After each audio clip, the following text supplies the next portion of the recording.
terlalu kasar dia ngomong. Sebenarnya kalau dihaluskan untuk berkata, makanya itu menyampaikan itu harus benar-benar dengan hati kalau menyampaikan sesuatu.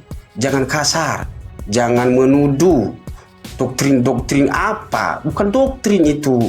Jadi satu gini, Elia ya, mungkin doktrin gereja kamu ajarkan begitu tentang persembahan dan persepuluhan. 2 kali saya memang jawaban kamu itu aja, berarti dogma kamu, doktrin kamu seperti itu. Tapi menurut Alkitab Elia, kita itu orang Kristen, menurut Alkitab wajib kita berikan persepuluhan. Kenapa?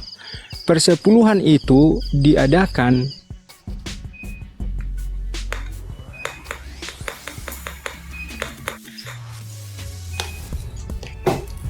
gimana Pak? Diadakan lalu diapakan? sudah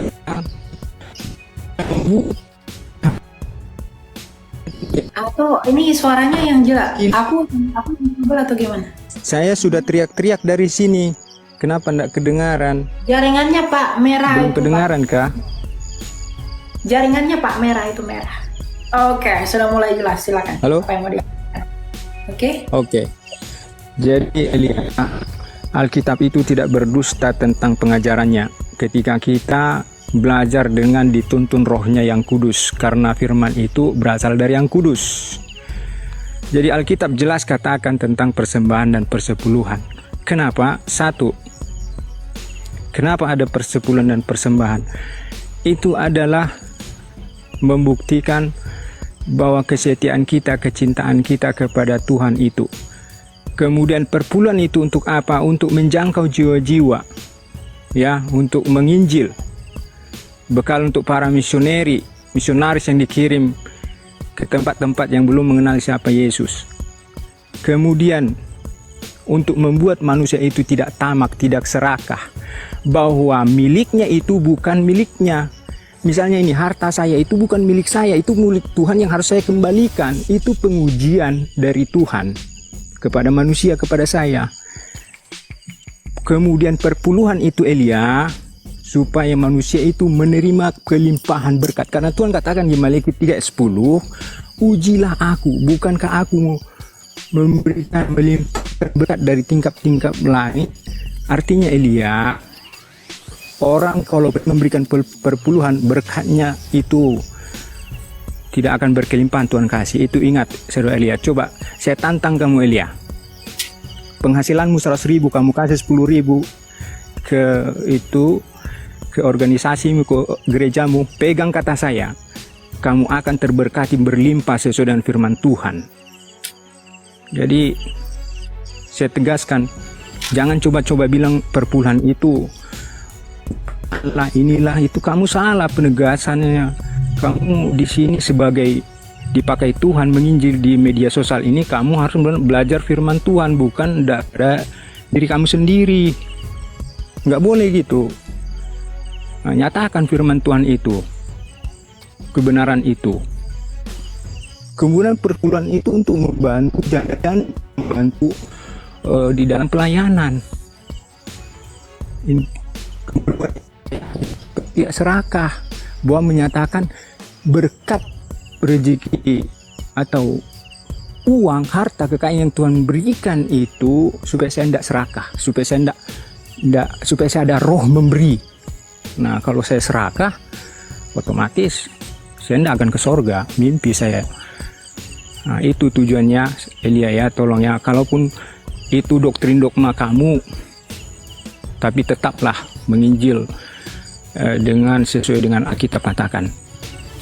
Itu aja. Oke. Kalau kamu nyatakan Oke, itu kasih, nanti Pak, ya. orang akan pelit. Ya, orang akan pelit. Tahu pelit? Serakah seperti Ananias dan Safira, akhirnya apa? Mereka mati langsung. Jadi orang-orang pelit nggak ada ke surga, Elia. Supaya manusia itu terberkati, kita merasa itu milik Tuhan, kita memberikan dengan sepenuh hati, dengan sukacita kita, itu akan menjadi berkat bagi orang ya. Saya tegasin itu ya. Jadi belajar lebih banyak lagi. Kamu sudah bagus menginjil di media sosial ini. Nah, itu aja ya. Maaf saya harus tegasin ini Oke. kepada kamu. Intinya perpuluhan itu Gini ya Pak ya, jangan dikte saya kalau Anda tidak tahu saya. Itu poinnya. Saya tidak mengatakan perpuluhan itu nggak boleh. Cuma persepuluhan itu tidak lagi berlaku dalam pengertian karena itu adalah keimamatan Lewi, bukan keimamatan Kristus. Tapi kalau ada gereja yang melakukan persepuluhan, enggak masalah. Saya kan bilang begitu, poin saya itu Pak, jangan memberi dengan hati yang tidak rela. Kalau ada orang dipaksa melakukan persepuluhan, ya, dan dia tidak rela memberi, dia punya uang, tidak punya uang, dia memberi kepada Tuhan dan terpaksa dan tidak rela, apakah itu tidak lebih berdosa daripada tidak memberi sama sekali? Jadi saya tidak mengatakan itu tidak boleh dilakukan, itu boleh dilakukan. Tapi persepuluhan dalam pengertian yang ada dalam Taurat itu nggak berlaku lagi Pak. Karena bersalah terhadap satu, bersalah terhadap seluruhnya. Saya nggak mengatakan pelit, apa sama Tuhan, bukan. Kita tidak pelit. Ya. Tapi jumlahnya itu nggak boleh diatur. Itu diberikan kepada Tuhan menurut kerelaan hati kita. Seperti seorang janda dan seorang Farisi yang datang ke bait Allah. Janda itu memberi sedikit, Farisi itu begitu banyak. Dan Farisi itu bilang, Tuhan saya sudah memberi. Apakah Tuhan lebih berkenan kepada Farisi atau janda itu? Enggak. Tuhan lebih sayang kepada janda itu. Dia memberikan seluruh hak miliknya. Jadi persembahan kepada Allah itu bukan tentang uang, tapi hidupmu. Bukan hanya tentang 10%, 20%, tapi itu hidupmu. Bagaimana mungkin kamu mempersembahkan sesuatu yang tidak datang dari kerelaan hatimu? Itu keji di hadapan Tuhan. Motivasinya itu salah. Jadi saya bukan nggak bilang nggak boleh kasih persembahan, ya. Tapi persepuluhan dalam Taurat, keimamatan Lewi itu tidak lagi kita pakai, ya. Karena kita sudah diimamati oleh Kristus. Orang bangsa Israel memberi kepada Lewi karena mereka itu pelayan bagi Tuhan saat itu. Pensyafaat imam-imam di sana itu menjadi pensyafaat bagi bangsa Israel yang memerantarai umat dengan Allah. Makanya yang bisa masuk ke dalam ruang Maha Kudus itu adalah imam besar yang adalah dari Lewi. Nah, kepada dialah persembahan itu masuk, persepuluhan itu masuk. Sekarang keimaman kita adalah keimamatan Kristus. Dan itu sudah di surga. Dialah yang mensyafaati kita. Betul, uang itu bagi pelayanan penginjilan itu diberikan kepada gereja, tapi harus dengan kerelaan hati. Berapapun yang kamu mau berikan, berikanlah itu dengan kerelaan hatimu, dengan ucapan syukurmu. Bukan masalah pelitnya Pak. Banyak pun kita beri, tapi kalau kita beri dengan terpaksa, itu nggak ada gunanya bagi Tuhan. Karena gereja itu tidak diukur dari sini. Gereja itu diukur bagaimana dia satu sebagai tubuh Kristus. Ya. Ada jemaat yang gak makan. Kita merasakan apa yang dia rasakan. Bantu saling bahu-membahu. Itu jemaat namanya. Tubuh Kristus itu gimana sih? Dicubit seperti tubuh ya saya cubit. Saya cubit di sini ya. Semua badan saya merasakan. Jadi tubuh Kristus jemaat itu ada satu yang tergeletak sakit, kita turut berduka bersama dia. Ada orang yang bahagia, kita turut berbahagia bersama mereka. Itu tubuh Kristus. Bukan tentang bagaimana kamu bangun ini, bangun itu segala macam. It's not kind of like that. Itu bukan hal seperti itu. Jadi pahami ucapan saya ya. Saya tidak berkata perpuluhan itu tidak boleh. Itu boleh, tapi berikan dengan kerelaan hatimu. Bahkan ada yang lebih memberi dari 10%, 20%, 30%, ada yang memberi lebih daripada itu. Gitu loh. Ungkapan saya ini tidak membuat kita pelit kepada Tuhan, tapi membuat kita untuk memberi sesuai dengan kerelaan kita. Jadi saya tidak menghalangi orang untuk memberi kepada gereja, bukan. Justru saya menganjurkan kepada mereka untuk memberi dengan sukacita, agar buahnya juga sukacita. Kalau kamu memberi kepada Tuhan tapi kamu bersunggut-sunggut, nggak ada gunanya itu bagi Tuhan. Gitu loh, itu poin saya ya. Jadi jangan ditafsirkan, jangan merasa lebih tahu ucapan saya daripada saya sendiri. Gitu. Sebenarnya tadi saya nggak mau naik karena ada Bang Blaze itu, nggak tahu siapa dia, apakah seorang pendeta atau gimana.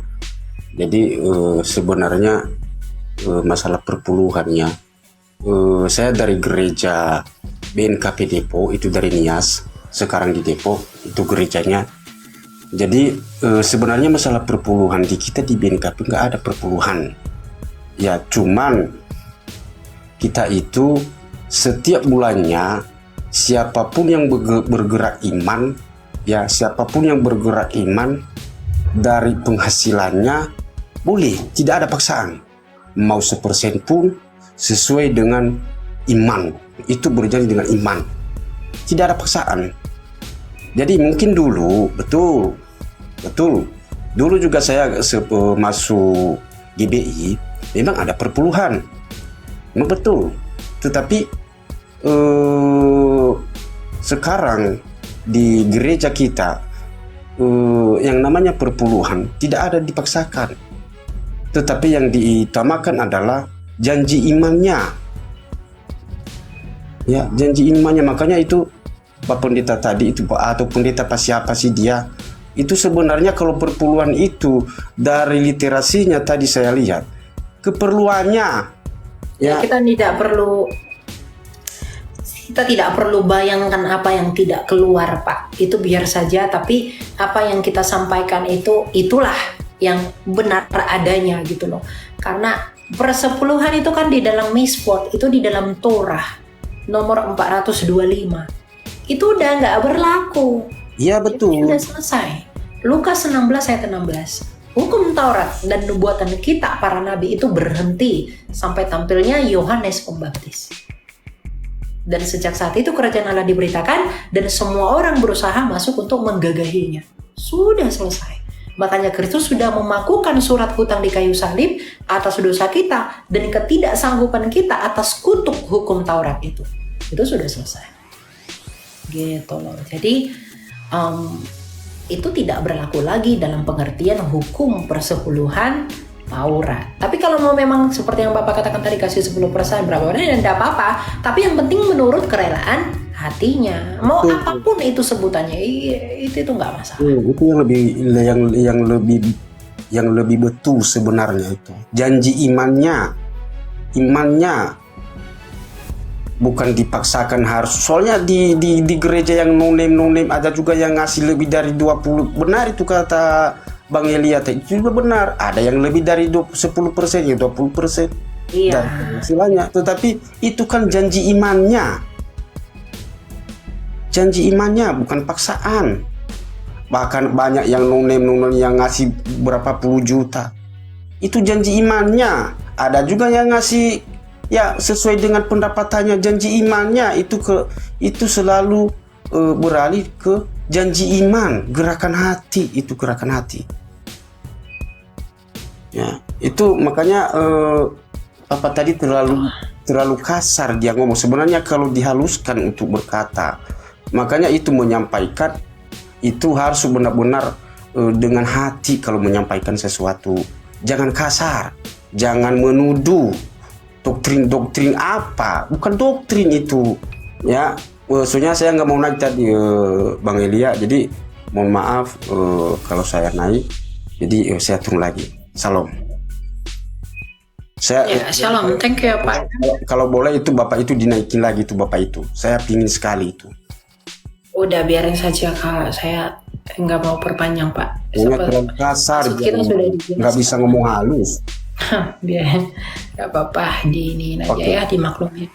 Oke, terima kasih Bang Elia, saya mau turun. Salam. Ya teman-teman yang di bawah juga jangan menghakimi ya. Kita ini diskusi teman-teman, perbedaan pendapat itu hal biasa, tapi memang menyimpulkan itu tidak boleh gitu ya.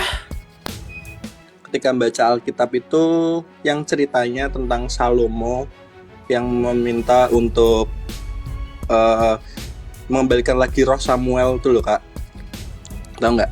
Yang ya, sedangkan di Perjanjian Baru ketika Yesus mengumpamakan ketika orang kaya yang di neraka, dia bilang ke Abraham untuk mengingatkan ke keluarganya supaya jangan ke neraka.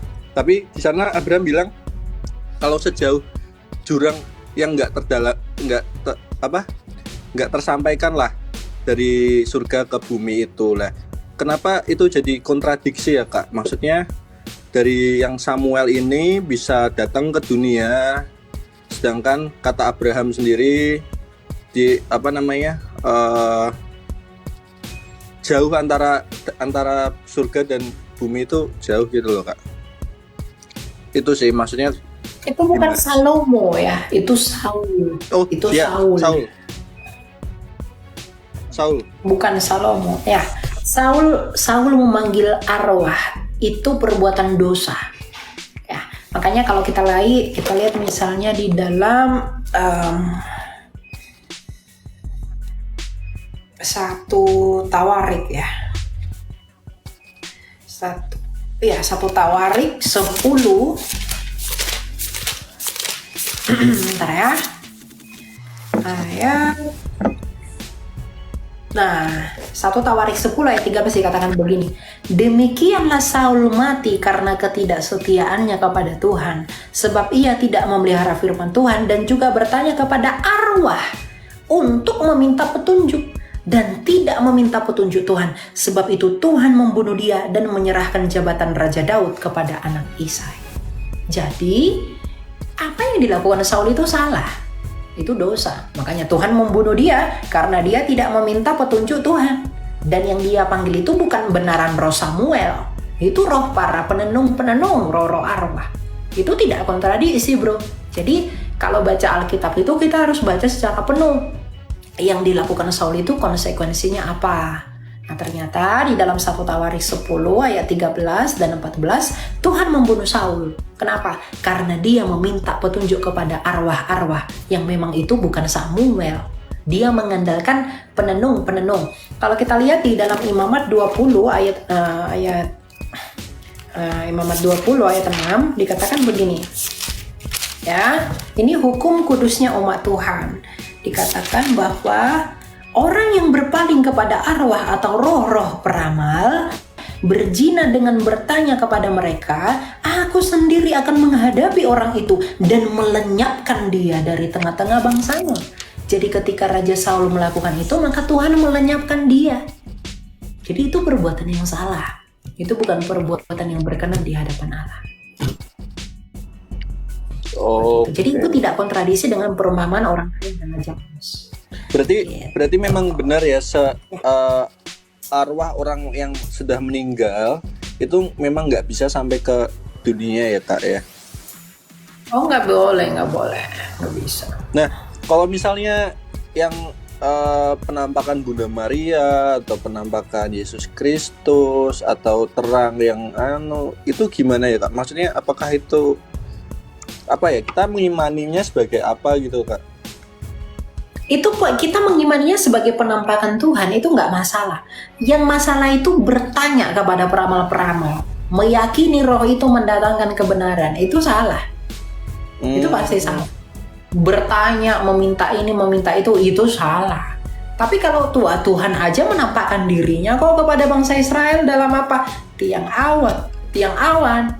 Yesus itu menampakkan dirinya kepada para murid setelah kebangkitannya 40 hari di bumi. Dia bisa menghilang, dia bisa datang lagi, dia bisa menghilang. Dia bisa melakukan apa saja. Jadi itu berbeda. Penampakan Tuhan dengan roh-roh itu berbeda. Roh-roh itu kan kita percaya kepada leluhur-leluhur. Nah, itu nggak boleh. Opung dolinya, kakeknya meninggal terus dia doa ya agar rohnya datang membantu dia melaksanakan, itu dosa, itu nggak boleh. Gitu.